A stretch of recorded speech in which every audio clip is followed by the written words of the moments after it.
All right. Good morning, good afternoon, guys. Welcome to the Point of Blue. We're here with Mr. Ernesto over here, and we are going to be tapping into some talk about ETs and the 12 blessings, correct? Correct. Am I adding anything else on that? I think those are going to be two mind-blowing topics already.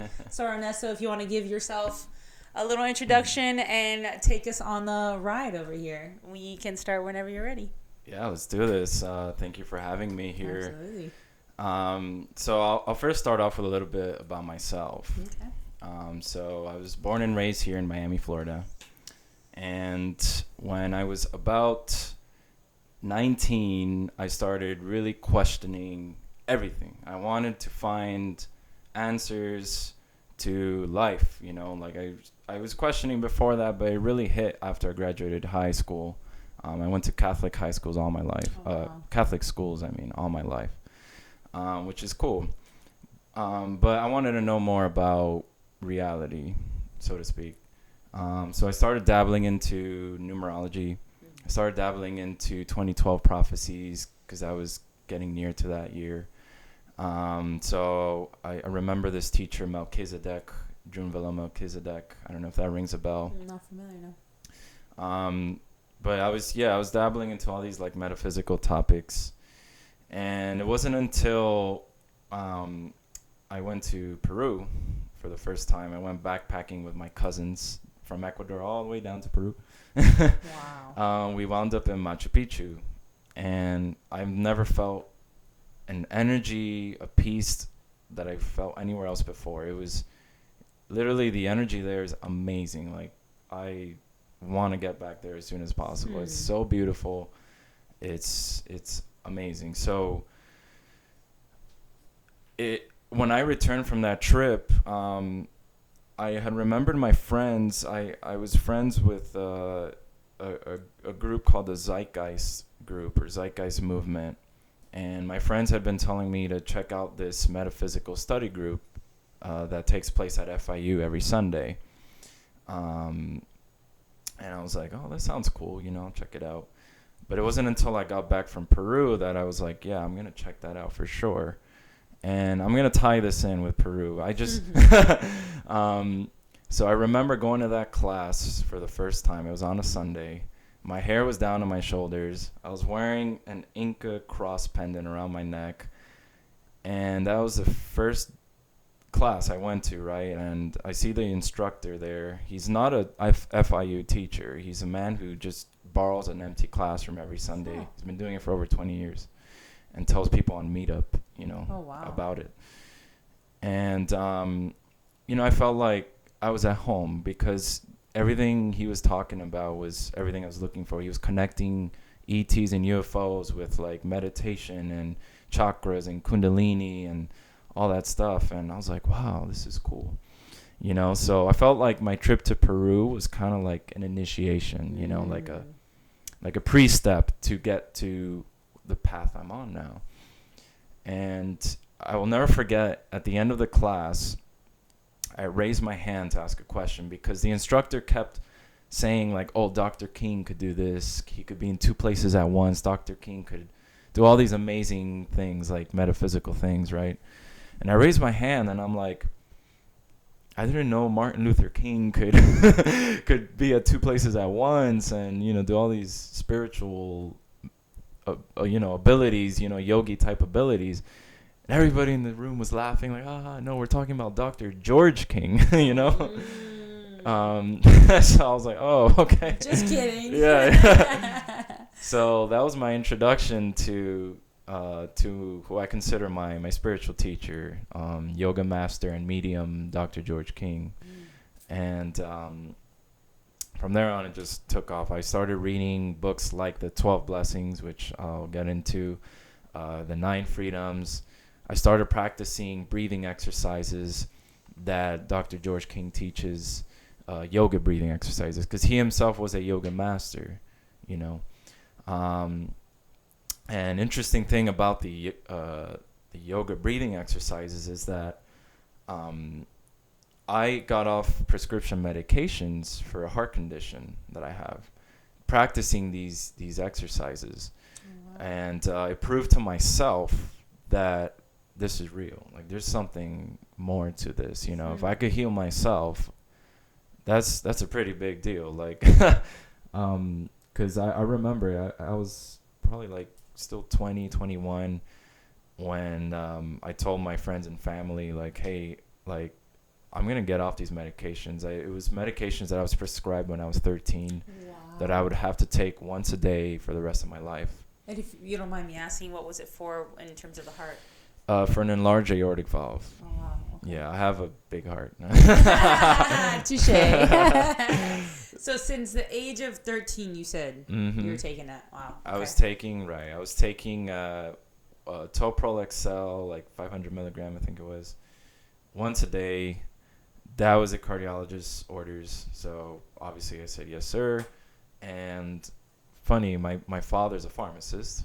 And my mom's a lab tech. Oh, wow. And then I have an uncle who's a pediatrician. So, like, I have, you know, people in medicine in my family. I have other people, too. So, it was hard. It was tough, you know. Like, when I told them that I want to just do yoga practices and live a holistic lifestyle to, you know, not rely on pharmaceuticals, you know, the rest of my life. But I did it. My cardiologist said, all right, you know, come back after a year and we'll run an echocardiogram, see if everything's cool. So he gave you the okay. He gave me the okay, yeah. He wanted to, like, you know, still like run the test to see if everything was okay. Fair enough, yeah. Right? So a year went by. I was doing my thing, you know. Obviously, everybody around me was like, "What are you doing?" But I still kept focused. He said, "Okay, everything looks good." You know, he did the echocardiogram. Everything looks good. Cool. And then he says, come back after 6 months, you know. I still don't want to give you like a full consent, like a full written thing, because he wanted to give me a full consent, you know, to my family. And so I was like, all right, 6 months, you know, did my thing, prayers, you know, mantras, yoga, breathing exercise, the whole gamut, you know. Mainly from you know the teachings of the Dr. George King and the Aetherius Society, which is the church he founded. And I was like, all right, okay. 6 months went by, went back, he ran the tests. He says everything's fine. I mean, You've been a year and a half without these medications. Your heart looks fine. You're not like fully healed. It's not like, you know, like I corrected it, but you could be without it without giving further damage to your heart, without making the aorta grow any larger. So he said, yeah, you have my consent. If you don't want to take these medications for the rest of your life, you're good. Wow. And a quick question before you continue. So what was the risk of your diagnosis if you didn't take the medication? I know you said it would continue to grow larger, but then what would be the effect of that? Like, what were they fearing, or what were they trying to control? Another open heart surgery to correct that. Wow, okay. Which is a big deal. I mean, slightly. Wow. Okay, and how did your family and everybody react to that? I mean, you know, I was an adult, you know, and I make my own decisions, and I proved to them, Was there more belief in you after they actually saw that written result? Because I feel like we're kind of looked at like we're crazy when we decide to go against the grain until you have maybe someone higher up that agrees with you or gives you some validation. Does that make sense? Well, I mean, they definitely, like, you know, still kind of push to a certain extent, like, you know, just be careful, you know, be obviously, you know, people that love you, friends and family, they care, you know. But, you know, just I just did my own thing. I had so much faith in these practices, in this lifestyle, from the time I spent studying it as well, and practicing metaphysics and spirituality, that I knew what I was doing. But I also knew it's not for everybody.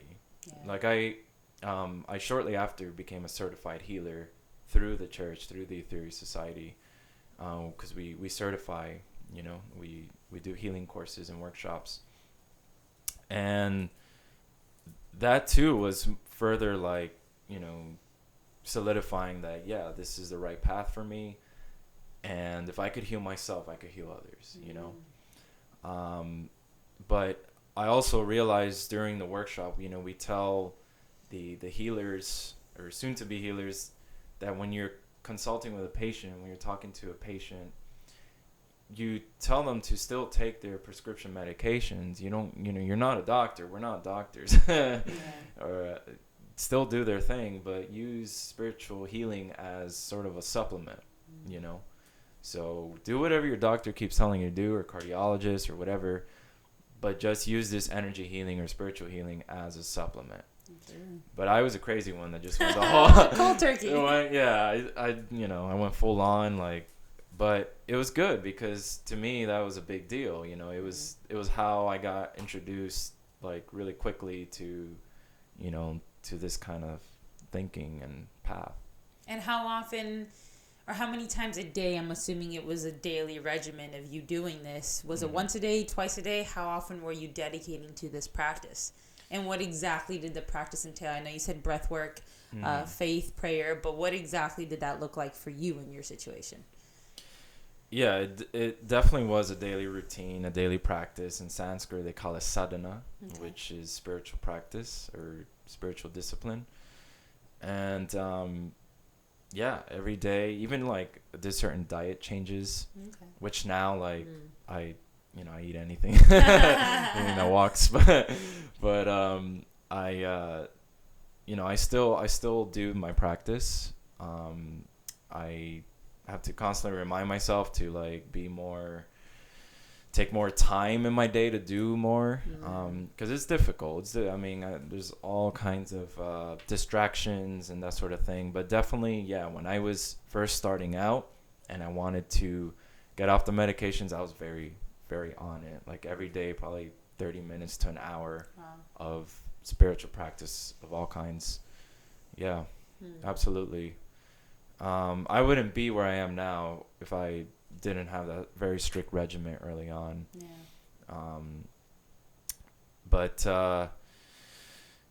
So fast forward to 2013, I was certified a spiritual healer in the King technique, named after Dr. George King. And come 2015, I was like, you know what? I'm almost finished with my degree here at FIU. I have a bachelor's in religious studies and associates in film from Miami-Dade College. I want to move. I want to go to LA and further involve myself with the Theory Society, which is a church that, you know, Dr. George King founded. Gave these practices, you know, it practically gave me meaning and faith and hope in life, you know. So why not just involve myself completely, you know, or as much as I can. So I moved out to LA in 2015, and I got very involved. I got, you know, volunteers, very volunteer based, you know.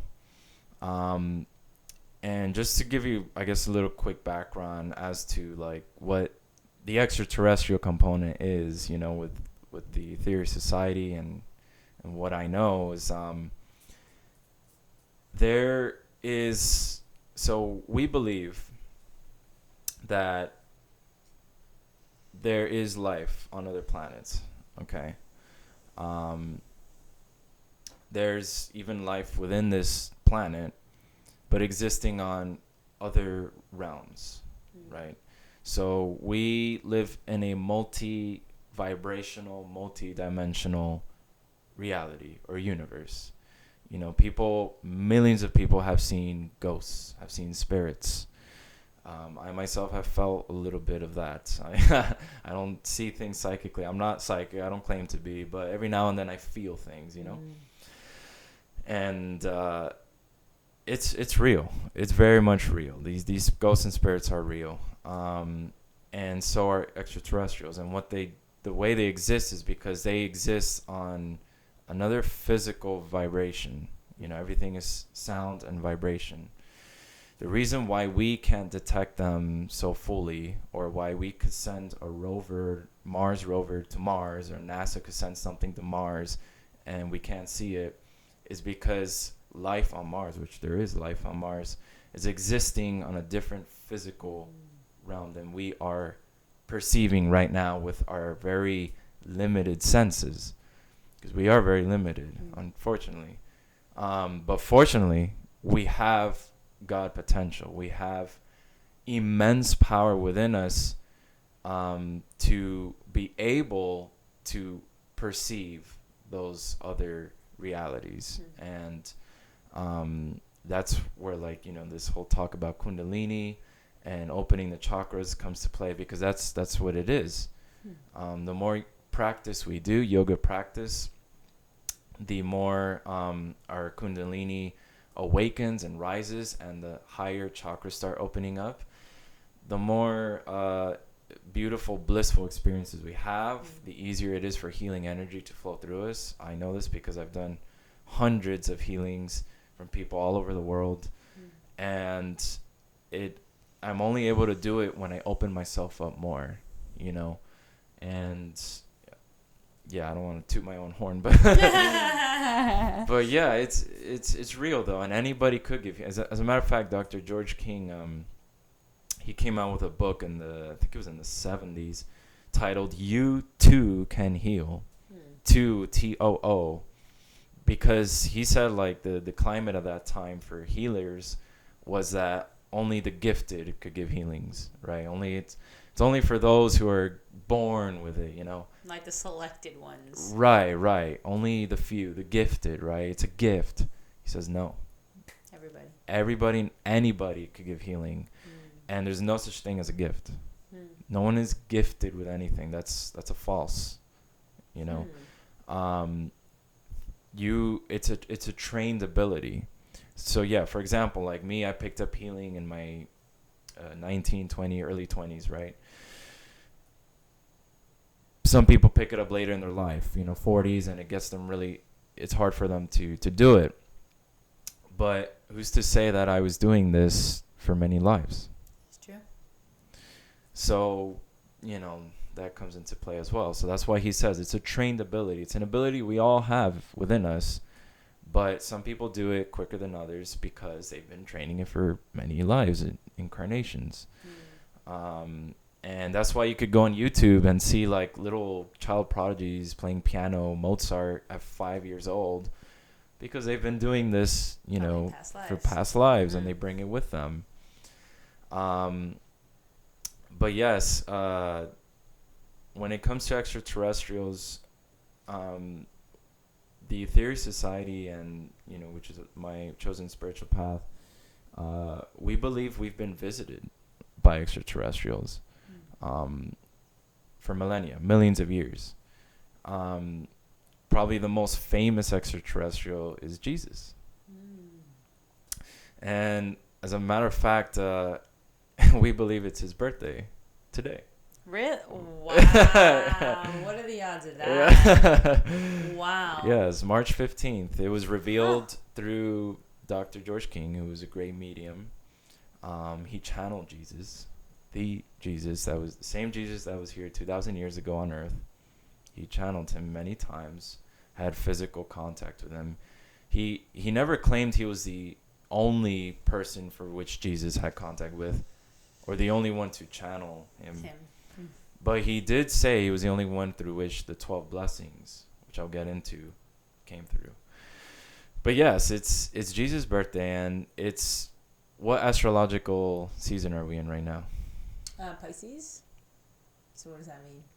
So I'm no expert in astrology, but astrologers they know about astrological ages that happen every 2,000 or so years, where the Earth gets certain influence from a certain astrological sign or constellation because of the position it is in the stars. I mean, that's how astrology works. It's all about planetary positions. So 2,000 years ago, we were in the age of Pisces. Or the beginning. Sorry, we were in the beginning of the age of Pisces. It began 2,000 years ago at the exact time that Jesus was born. In other words, Jesus heralded in the age of Pisces. So he is what we call an avatar in ancient yoga philosophy. An avatar. The word literally means avatara. Literally means one who comes from another planet to here, and or from above to below. The word vata's in there, which is ether. So he brought in that sort of energy, that love and sacrifice. He has all the Piscean qualities.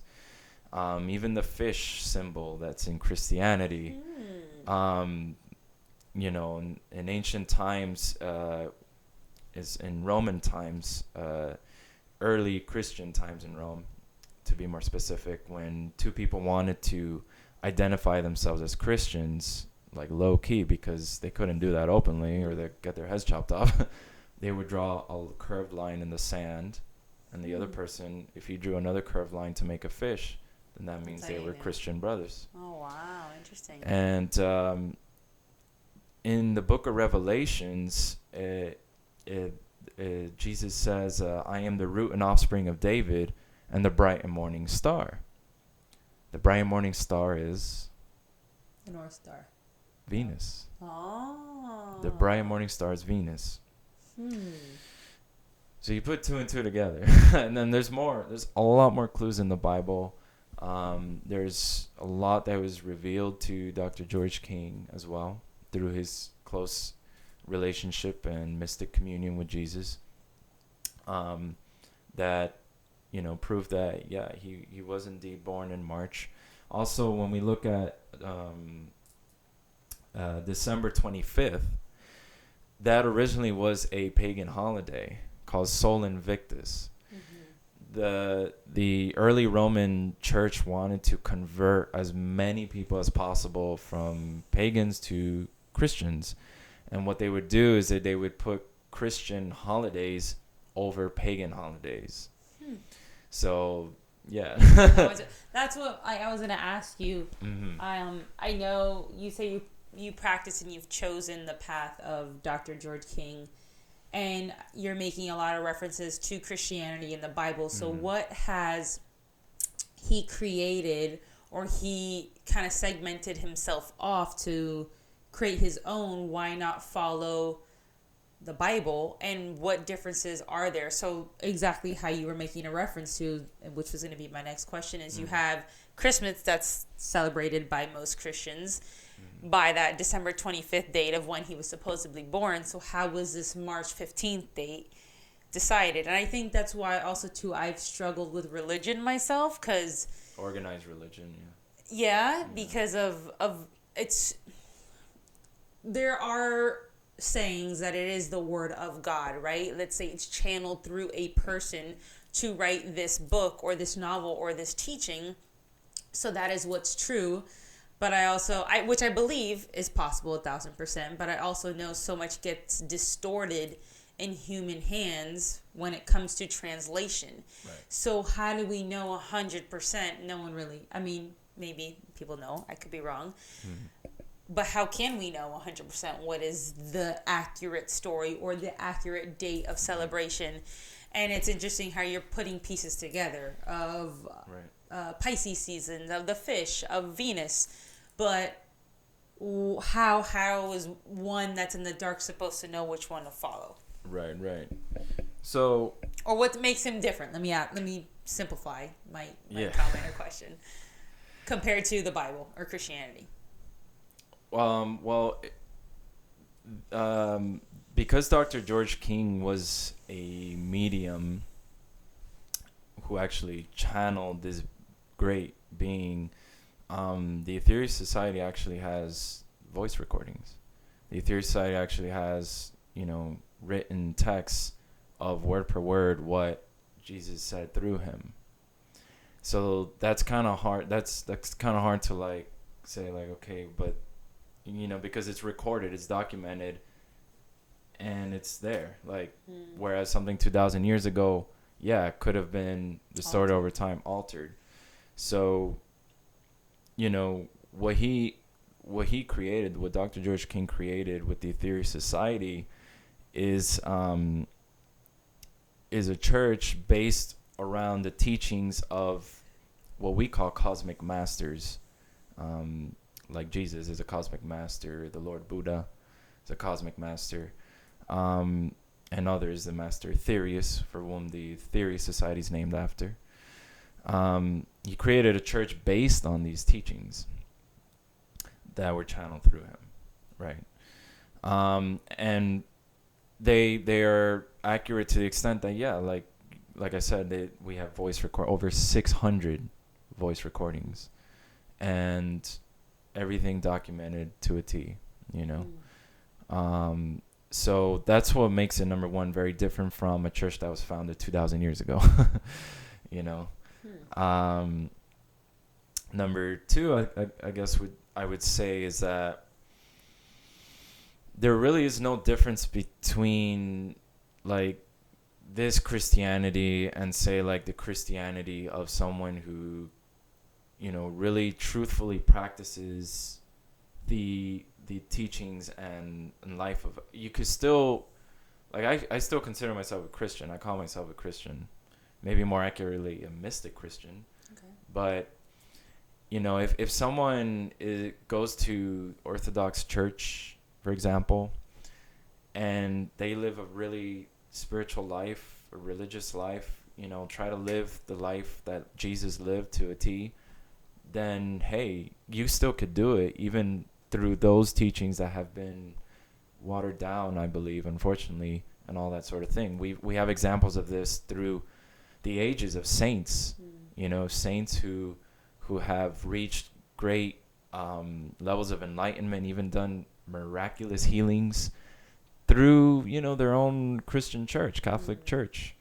So it's still possible to attain a lot of love. A lot of Christians that I'm friends with, they're amazing people, you know, like, so, you know, I consider them even more spiritual than me.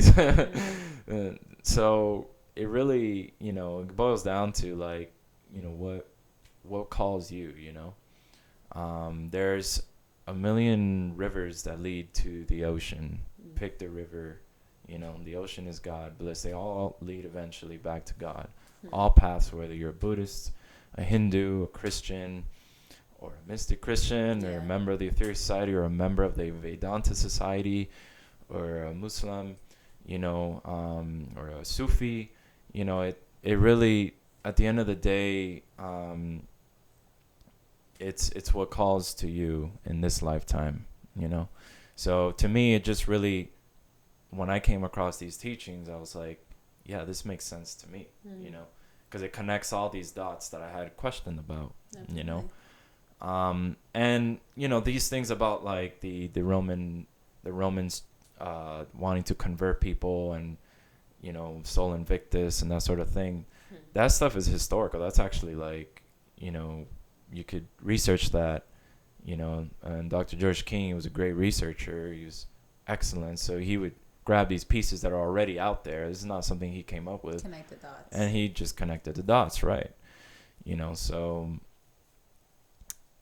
yeah, I don't know if that answers your question. It does and it doesn't. And I know you said you studied all these types of religions in FIU. So I guess another question I have, and I don't want to veer off topic because I know we were going to tap into the 12 blessings, but do you ever have the thought, or have you ever had the thought that, not that anything is right and wrong and everybody's sect in the path they follow, but I've always felt also that it's very divisive. It divides us as humans. Instead of, you know, call it God kind of universe, everyone's got their terminology and what they're comfortable in calling this greater power, if they believe in one. But why constantly break off, right? So you have this ocean, you refer to it. Why, and what makes humans want to constantly cleave us off? It's like, okay, well, I found a different answer, and so like I'm gonna pull whoever I can away. And I guess I've always seen it as it's just dividing us, right? It's like race, it's religion, it's you believe in COVID and do you not believe in COVID. It's just everything is, in my opinion, the way I've noticed it just divides us. And I feel like it makes us put each other in certain categories instead of learning to relate better, right? Instead of being like, hey, what's your perspective? And you kind of just communicate and share ideas. But I guess the reason I ask is like, okay, well, what makes that different than Protestants or this or that, the umbrella of Christianity, right?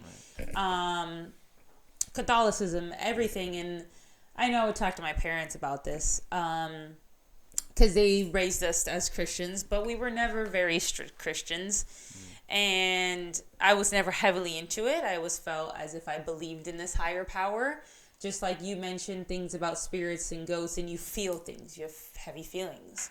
I have very heavy feelings with spirituality. The way things line up for me and the way things happen, it's so vivid that it's more than just this, right? But to call it something or to say that this person...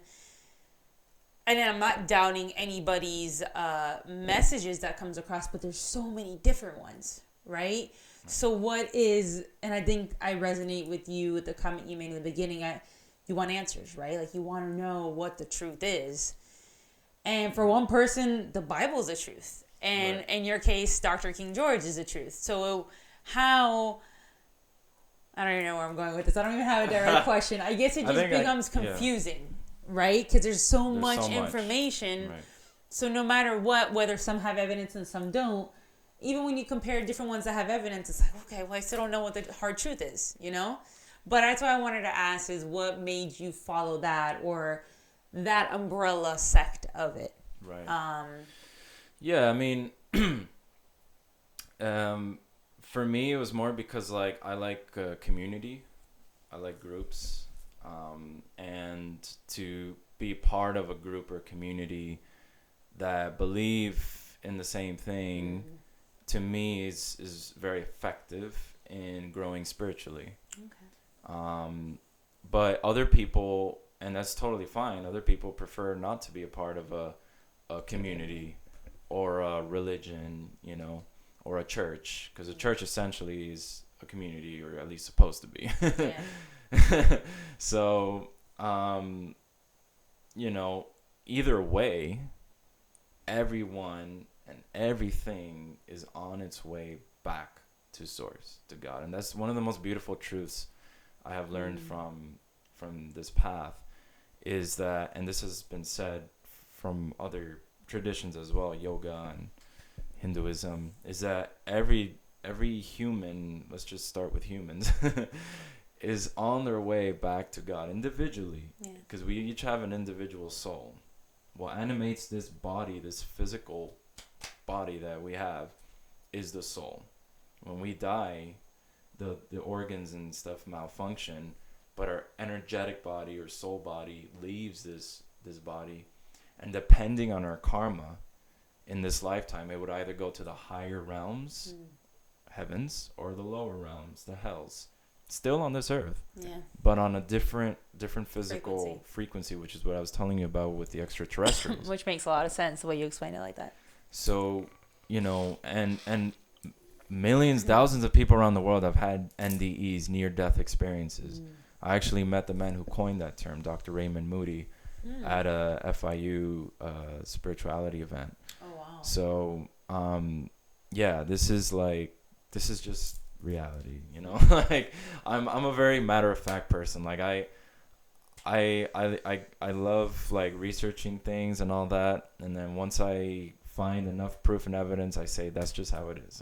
You know, no, that's valid enough. That's what we all want, right? We want the evidence, we want the certainty. Exactly. Yes. We want to know for sure that when we die, you know, we will go to heaven. But you know, going back to like the distortion of like, you know, the Christian church and stuff, like they would tell people, no, like there's only what was it, you only have one chance, right? There is no reincarnation. And it's like, no, if you don't tell people the full truth that you do have another chance, then they're gonna live in fear. And that's unfortunately what they did. A lot of people do. They removed reincarnation, you know, from the teachings. So that keeps people in fear. And what's the number one way to control people is through fear. So, but still, you know, you can still be a great person, whatever path you're in, you at the end of the day, like I said, we're all going back to God. And you can go there as an individual following your own path, whatever you want to call it, whatever you want to call your spirituality, or you can go as a community, But even if you go and identify yourself as part of a community, you still have your individual soul, So I don't know if that helps clarify or answer your question. It does.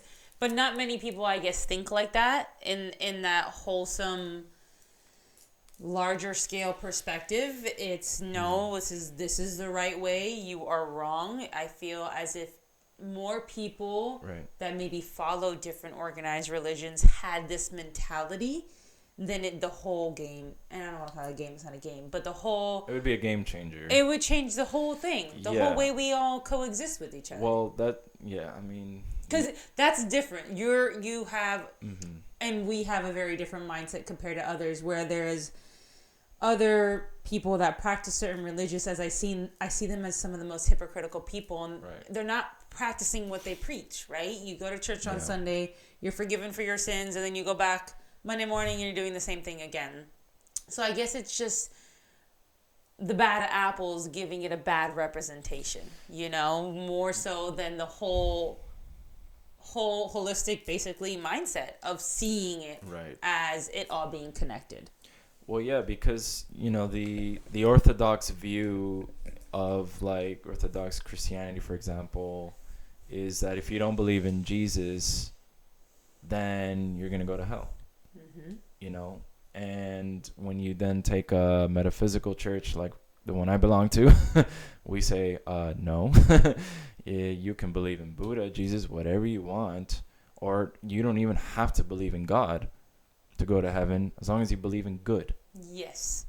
So, I just am fortunate enough to belong to a church that has that very open, and there's other churches in the world that have that consider themselves non-denominational, which mine is a non-denominational church. Gotcha. But yeah, that's part of the healing process that is going on nowadays because of teachings like this, new teachings like this, which isn't completely new teachings, but newer concepts, cosmic concept, that is taking place now in this new age that is now dawning, another word, or astrologically speaking, age of Aquarius, is definitely a lot of healing needs to be done within people's minds, because there's a lot of traumas. When I bring up church, people all of a sudden think, oh, this guy, he's just part of another Catholic church or Christian church, and he probably thinks I'm going to go to hell because I believe in Krishna or something like that. And it's like, no, let me explain. Yeah. I belong to a church that is very open. We have people of all walks of life, and we believe all walks of life will all have a chance at going to heaven. It doesn't matter what you believe. What matters is that you do good, and what you believe is good. So, and really, that's really what Jesus taught. Jesus would never think that if you don't believe in me, you'll go to hell. Dr. George King would say that, it's wrong what the Bible says, that he is the one and only Son of God. He would never say such a thing. Jesus would never say such a thing. We are all sons and daughters of God. And Jesus is closer to God because of his level of awareness and realization. That is why we consider him a master, a spiritual master. You catch my drift? That makes sense, absolutely. But he is not the one and only Son of God, and nor has he ever been, because there's been other great masters throughout the millennia, like Buddha 500 years before him, and Krishna a few thousand years before that, and many, many others, So why, in your specific teaching, why, I could be wrong, maybe I'm assuming, so let me ask it instead. Is he considered one of the top ones then, compared to Krishna, Buddha, etc.? In the way they teach or the way they talk about the masters? He's definitely up there in terms of level of spiritual power and awareness. We believe Lord Krishna was actually higher in the scale, because closer to God, because there is a hierarchy, and that's something that, like, I know that many people find difficult to believe, because everybody thinks we're all equal, and yes, to a certain degree, to a degree, to a degree, but that's the truth is hard to swallow sometimes. Yeah, it's true. We are not all equal. You can't tell me that Hitler is equal to Jesus. Jesus is more important to the world than Hitler is. But it doesn't mean that Hitler cannot become like a Jesus or a spiritual being. He will eventually, after many lives. That soul that was Hitler in a past life is probably right now learning a lot of hard lessons. And eventually, because by law, we will again go back to God, and part of that process is becoming self-realized and spiritual. Yeah, eventually transcending this physical body and moving on to the other classrooms. There are many mansions, and the Bible says there are many mansions in our Father. The many mansions are the many planets. This earth is a classroom. Yeah. It's a classroom where we have very hard lessons to learn, because we have done a lot of crazy stuff. But we will transcend it eventually, and we will go to the other spiritual classrooms like Mars, Venus, Jupiter, etc., etc. So I wanted to reference back real quick, because now I think maybe the way you just said that can give more listeners kind of imagery of how you were referring to Jesus being an ET and visiting Earth. So if he is one of these, as we're saying it in this storyline, one of the ascended highest masters, he's clearly not on Earth, right? So he's, from what I'm understanding and how you're explaining, because it makes a lot of sense to me right now, the way you've explained it, but he has visited us, at some point numerous times.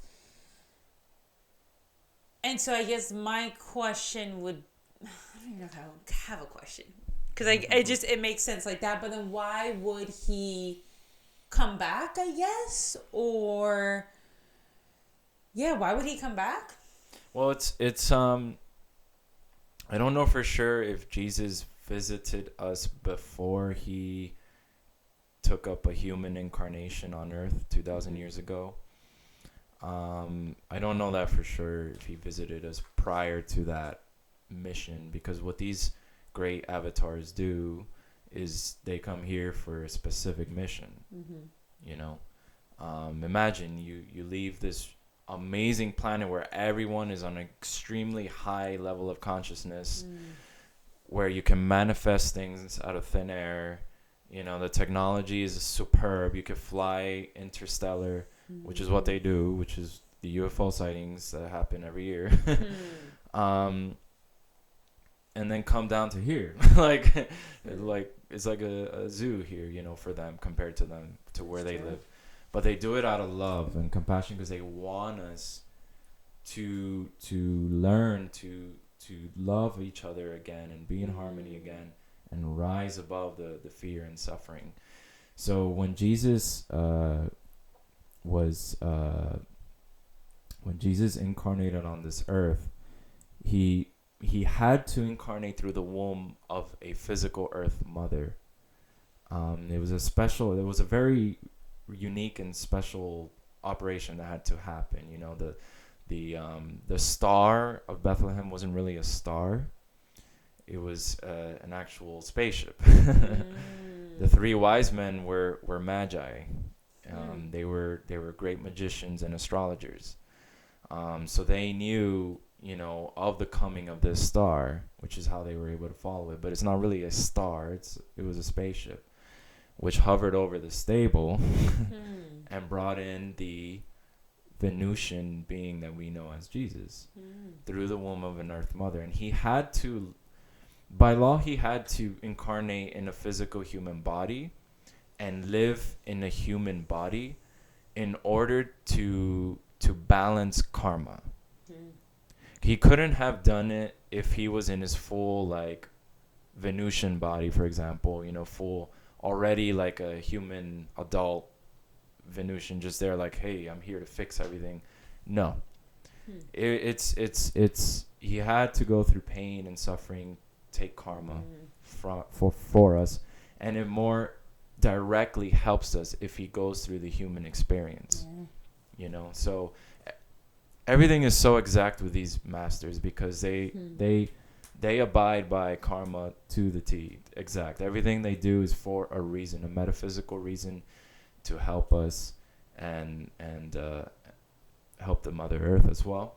I was going somewhere with this. It's okay. A little stuck moment. Yeah. If it doesn't come back, I'll have another question. So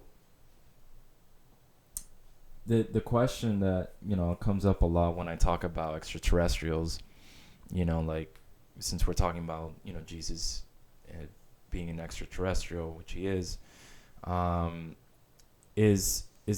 a lot of people ask me, well, why can't they just like land here openly and solve all our problems? If they're that powerful and mighty like Jesus, why can't they just fix all our issues?